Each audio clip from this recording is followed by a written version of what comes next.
mother of one of those hostages that you just mentioned is giving a press statement. So we're going to take this live first. Going to be 12 years old, Erez. Erez is 12 years old. My daughter, she's 16. Sarah, she's still there. Their father, Ofer, 52 years old, is still there. They all still kidnapped. Today it's his birthday, and I want him to be here. I want to celebrate him. I even have a hope he will come today with all the rest of the family. He's a child who's full of love and laugh, and maybe he's going to come back more mature because the cruelness way he's been taken from his bed with pajama in the 7th of October. They just came house by house, murdered, butchered, mastered, burned the house, and took as arrest, as kidnap, as hostage, just from their bed, with pajama, without shoes, just like this cruelly way. So today, it's like a mountain train. My feelings, it's like a mountain train. 1 minute I have hope, 1 minute I'm very deep down, because every moment here is very critical. It's now 18 days after. How come they're still there? I'm asking my government, I ask the whole world, president, governments, what's going on? What's going on? There are 220 citizens, babies, children, old, sick people who need medicines. They all still there in bad conditions.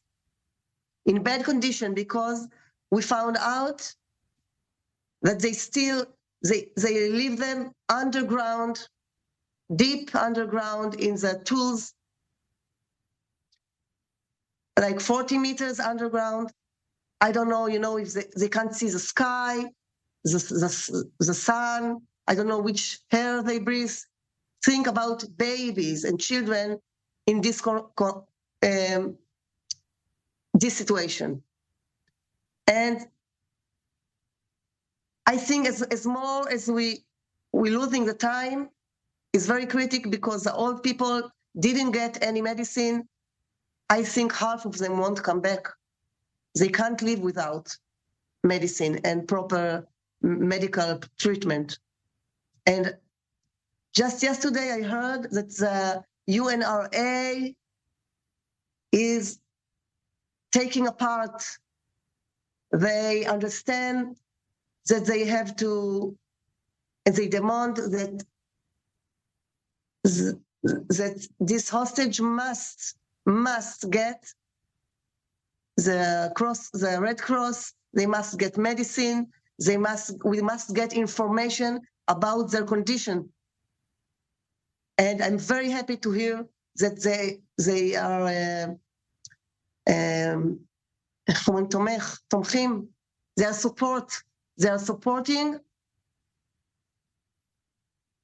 supporting our fight.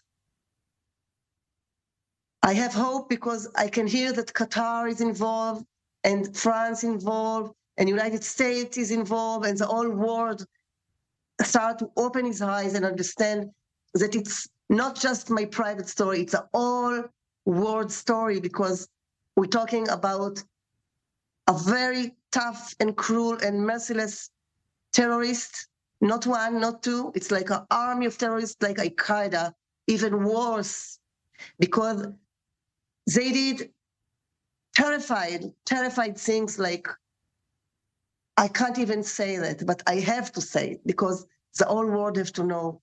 They cut babies' hand, they cut hands and legs and head. They took even a baby from a pregnant woman, cut her stomach and took the baby out. They shoot dogs. They shoot old people. They raped young women in a big party and then killed them. They make sure they butchered and killed and murdered full of families. And the survivor, they took as hostage. I can't do nothing about the people that not with us anymore, about, I don't have the time to grave, not about my mom, my niece. I don't have time to grave about my beautiful house that gone. Ima, I don't have time to grave about so many members and friends, childhood friends that disappeared, murdered, or kidnapped. I don't have time to that. I have time for one thing, and I want you, because you have the power to scream and to take my words, to scream the all words.